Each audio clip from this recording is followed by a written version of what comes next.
Hey, what's going on? You're now tuned into the PVD Horror Podcast. I'm Brandon, and today I'm joined by multi-award winning director Dominic Lahiff to talk about his new film, Son. Dominic, thanks for coming on the show.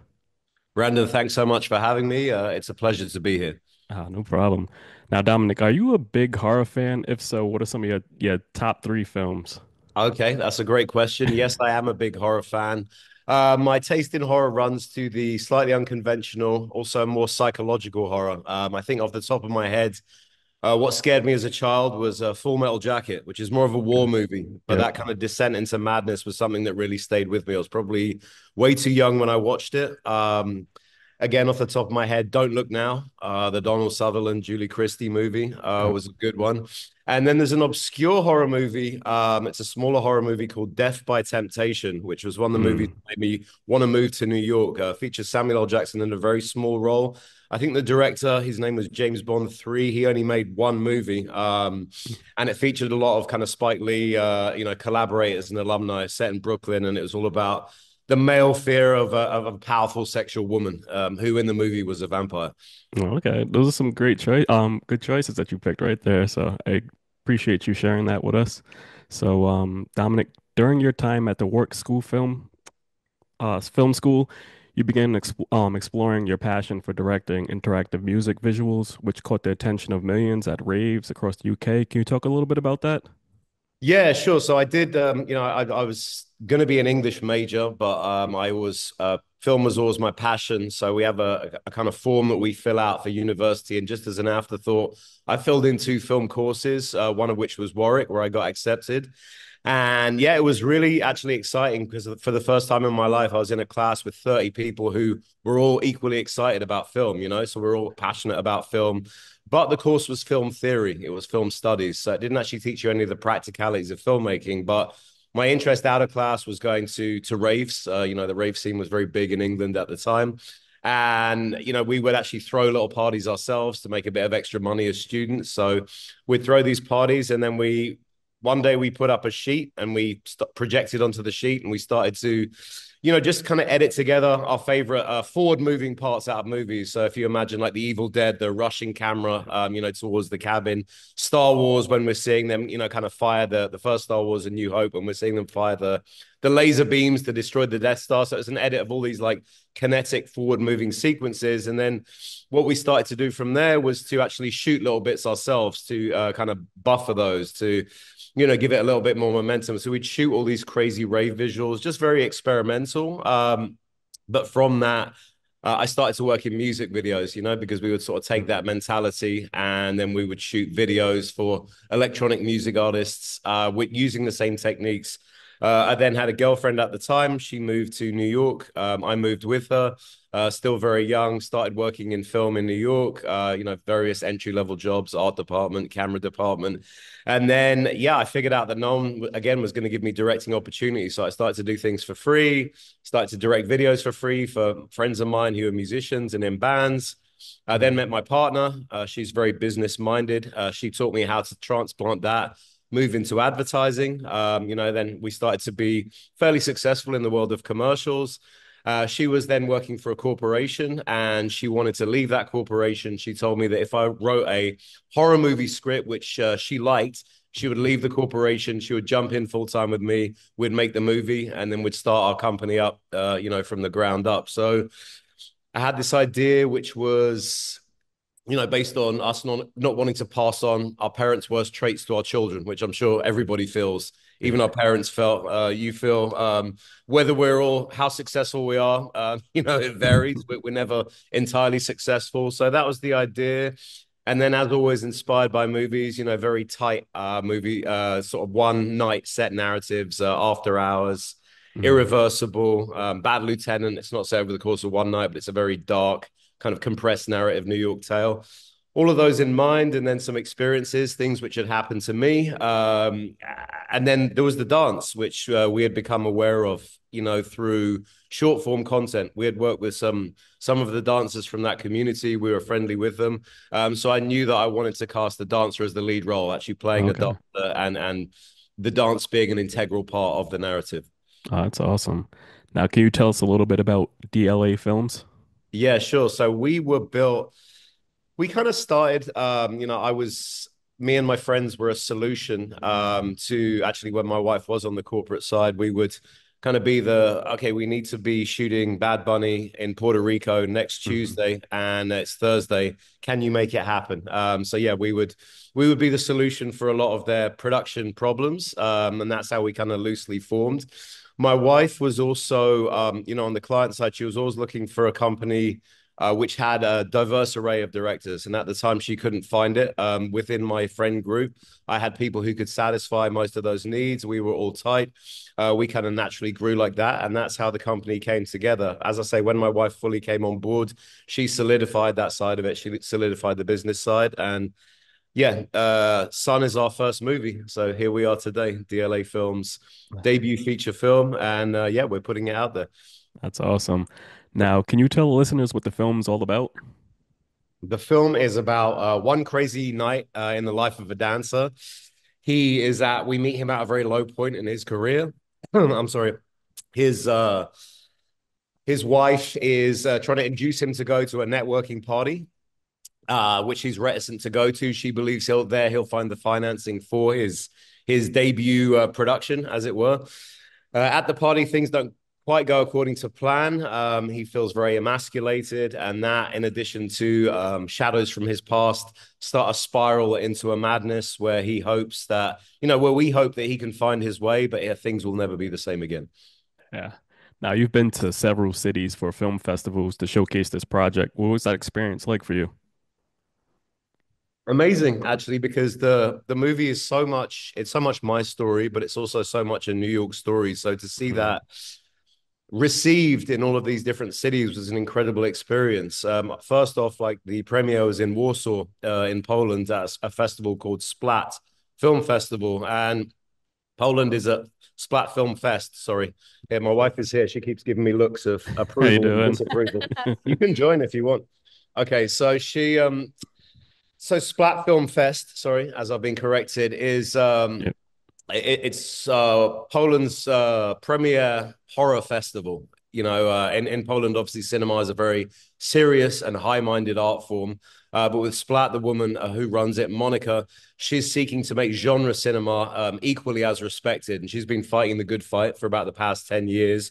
She's been growing her festival, and it's interesting because Poland is on the surface level, it's 90% Roman Catholic. Their daily life is very conservative. They don't have a lot of diversity, but the people who are looking for alternate entertainment, they have a real thirst and a real hunger for it. So we presented it in front of this audience, none of whom knew about us. Our dancers came, Cordell and Ghost came with us. They Hmm. didn't really know very much about New York. They didn't know much about their art form, but they really ate it up. They stood Yeah. up and they cheered. They were really, really hungry for it. They really engage with it. So it's exciting for us to see that because when we make commercials, I'm sure as you know, we just make the commercial, we hand Hmm. it over to the brand, and then it goes somewhere. They give it a media placement, and then we're done with it. But we never really see how it's received. Maybe it'll get written up in ad trades. So Hmm. to actually see our work with a live audience and to see them engaging with it, an audience which is so far from all of us, so far from all of our understanding, was a really great experience. So that was amazing. We then went to London. So yeah, unrestricted view. I'm sorry. So it was in a place called Screen on the Green, which is a Okay. legendary theatre in Islington. And yeah, we played there. It was like a great audience. Also, the dancers, they have a community in England. It's a smaller community, but they have their community there. So they came through. They reacted very well to the movie. It was a great experience. And what we had started to do as well was because Cordell and Ghost had traveled with us, they wanted to showcase their dance form in each city that we went to. So Okay. in London, they had kind of been talking about it on the plane from Warsaw, how they wanted to encapsulate this, how they wanted to build on what they did. They didn't just want it to be their dance. So what they actually did was they told the story of the movie in miniature. So we screened the movie, we had a Q&A, and then they danced. And it was the story of the movie in about 5 minutes, told exclusively through their dance form. We then went to Mexico City, which again, we've worked in Mexico City a lot, a very different crowd. Mexico City has a very beautiful arts driven. Have you ever visited? Have you ever been? No, I haven't been there. It's on the All right. list Well, though. I encourage you to visit very much. So yeah, it was a very incredible arts crowd there. Again, they were amazed by the dance, and they ate it up, the dance music form. And then the final stop of this mini tour was Atlanta, and in Atlanta, there's a huge dance community. That's one of the hubs Okay. for their dance form. So there was like a battle organized the night before in Atlanta, like a little bit out of the center, and then all of the dancers from the battle actually came to the screening. And it's really interesting to see the movie with different audiences because obviously they responded to the parts where dancers features more prominently. The alleyway scene they went wild for that Yep. audience, but also they responded in the way that we hope people will respond to the Bradley character. Like he was really the villain, and when Yeah. when he gets his comeuppance, they were cheering. So it was that was what we were looking for, basically. There you go. Like you said, Cordell's dance skills were used creatively for a nice transformation from the character, showcasing his emotions in a very cool way. Can you share the vision behind that scene? Which scene are you referring to Like when specifically? the dance battle, and then like there was another one when he was kind of like in the club, and his eyes started to turn white. How Yeah, what's yeah. the vision behind that for you? So the interesting thing is that the alleyway scene and the club scene they were somewhat choreographed. I Okay. was kind of thinking like, what would it look like if you were taking a beating and the person giving you the beating was not present? So Hmm. if it's a parent, if it's an adversary, that was the idea. As little kids, we all imagine how would it be to fight the bully, right? Like, what Yeah. would it be? This guy's picking on me. What would I say? And then what would I do? So we have this kind of imaginary fight in our head. So it was the sort of reverse of that. Like, what would it look like if he was taking a beating? So his arm gets yanked up, his head gets knocked from side to side, he gets thrown on the ground, he gets kicked around. So it's kind of mimicking all of those moves without seeing the aggressor actually being Okay. there. So I described the moves to Cordell. I described a sort of 1, 2, 3, 4, 5, 6, 7. He showed me how he would do it, and obviously he has incredible physical control because of his 20 years of movement and dance training. So he just he did it and he showed it to me, and then I would give him slight tweaks, but it was like directing, like directing an actor. I would give him the parameters of the scene. I'll tell him the beats to hit, and then he Hmm. would interpret it the way he interpreted it. The ending scene, I really can't take any credit for. Essentially, what I said was, you're dancing opposite this shadow, and at first it's going to be overwhelming, and then you're going to free up and you're going to start to triumph. And he said, "Okay, just play me." He gave me a piece of music he wanted to listen to. It was a single take, so no Okay. choreography. We just pointed the camera at him. We did a wide, we did a Yep. close up, and then he just did what he does. Understanding that the beginning, middle, and end, but that was really all him. That wasn't me. That Okay. was him, and he just took that and he ran with it. So no, choreography. It was just Okay. him working in an improvisational style, which is what their dance form is. It's really having these moves, but then just reacting and what they call being possessed by a piece of music. Yeah, that's awesome because I checked out his Instagram and I Mhm. seen some of his dance moves. I'm like, damn, this guy's over here moonwalking on his knees on the Yeah. counter. You like that's crazy. But I want to say like you perfectly captured the essence of New York City in this film. So you've lived in New York for how many years now? It's been about like 15 years or so. Yeah. Yeah, that's a long time. Yeah. Now, what was some key things that inspired you about that city? So, New York can be, as I'm sure you know, an amazing and very Mm. welcoming place. It can welcome you with open arms. The people can be incredible. But when you're down, it almost seems like the city conspires against you, and it can be a very oppressive, haunting place. Mm. A lot of people, like LA, come to New York to make their creative dreams come true. And when they do thrive, that's amazing. But when things are not going according to plan, the city can really seem to turn against you, and that's what we were seeking to evoke with Sunil's Nighttime Odyssey. It's a real Mhm. journey through the bowels of New York, where everything, from the people on Canal Street to these dark underground parties, everything kind of comes crashing in around him, and yeah, so it was the exhilaration of New York that we were seeking to express, but also the madness of New York, Mm. the chaos and the insanity, which can, I mean, as I'm sure you know, one night in New York can turn into something completely insane and completely Yeah. crazy. So that was the idea, but it was for the viewer is that the city filtered through Sunil's perspective, filtered through his dissolution, but also just his perspective of oppression and fear. And I mean, he's when we meet him in the beginning, he is somewhat agoraphobic. Like he doesn't really want to leave the house. You know, he's very disenchanted and almost intimidated by the outside world because it has been so threatening to him. And then, Yeah. unfortunately, his fears are confirmed. Although he, happily does manage to triumph and overcome them. But yeah, it's yeah. So that's. I hope I answered your question. Oh yeah, definitely right on. Throughout the years, we have seen numerous films that didn't require a monster and instead zeroed in on our darkest fears. What inspired you to make this type of film? Yeah, so for me, obviously there are many different genres of horror. There are supernatural, Hmm. there are slasher, and then there are psychological. Just to name three. For me personally, psychological horror is always the most terrifying. Supernatural. Some of us may have seen a ghost. Slasher, yes, there are serial killers out there, but Hmm. they're in a very, very small number. But we do so much more harm to ourselves and to other people when we're psychologically imbalanced on a daily basis than the other two instances. You know, far few people have been killed by a ghost and have found themselves in a domestic situation like the one we portray in Hmm. our movie. So I always like the psychological horror genre, the idea of a descent into madness. I think more recent movies which have inspired me in that genre are The Babadook. I found Okay. particularly effective. That was a like a North Star for us in making this movie. And as a kid, like I said, going back to Full Metal Jacket, the idea of losing my mind has always been the most terrifying thing. I'm not sure why, but going insane has always terrified me, and has always been something which I found to be, the most horrific idea out there.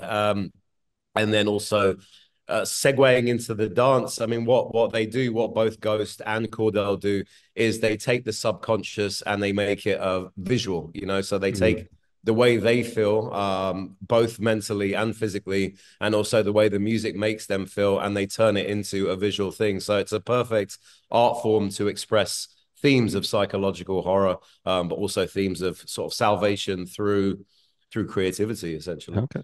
Cool. Now, what is the main takeaway you want viewers to remember after seeing this project?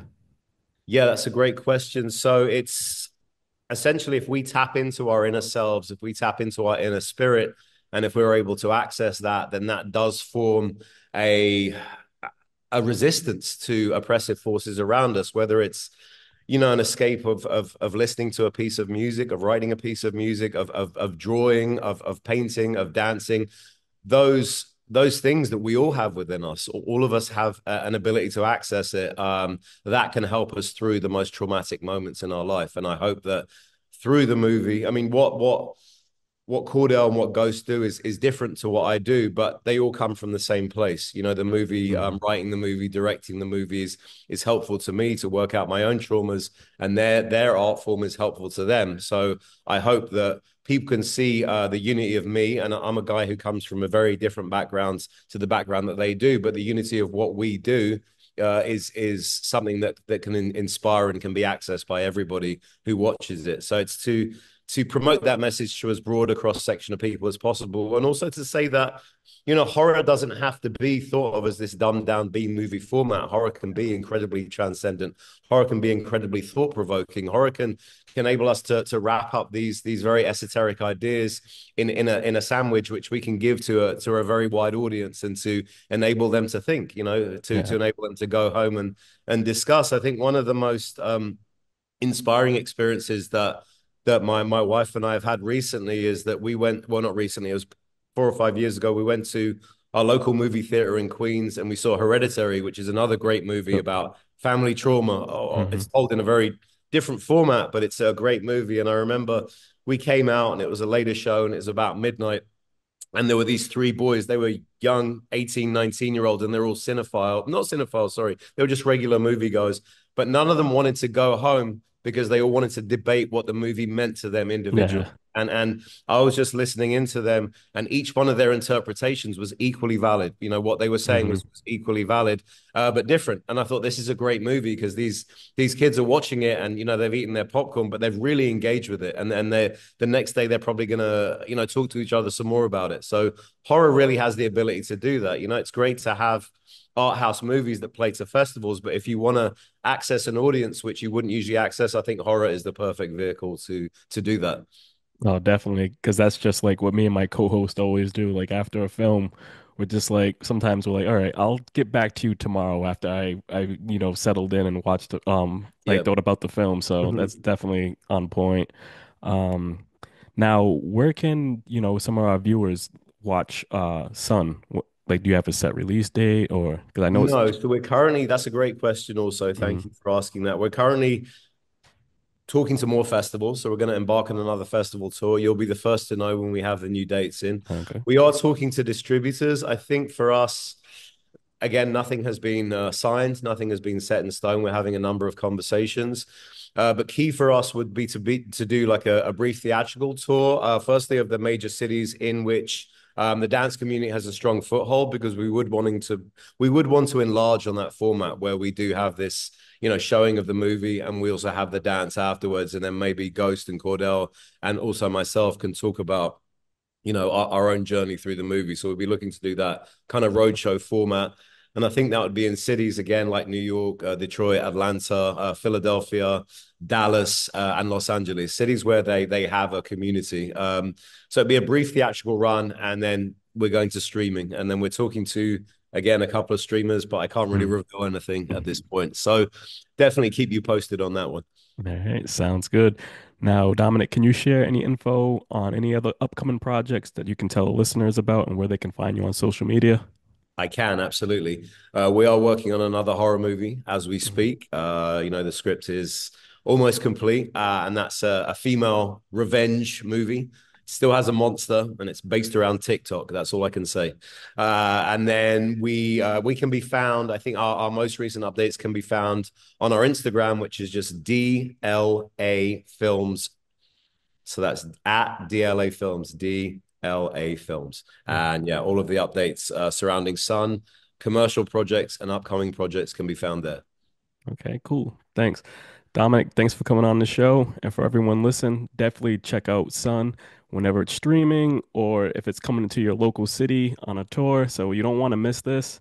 We'll be back next week with another episode. Until then, take it easy. Dominic, thanks again. And when it comes back on, when you get a release date, we'll definitely post it out there so everybody can check it out because you don't want to miss this film, man. It's really creative, and I appreciate you stopping by today. Will do. Thank you so much for having me, and thank you for all your great questions. It's great what you're doing, and I'm really inspired by the support you provide for filmmakers and also your passion for film. It means a lot. So thank you for having me.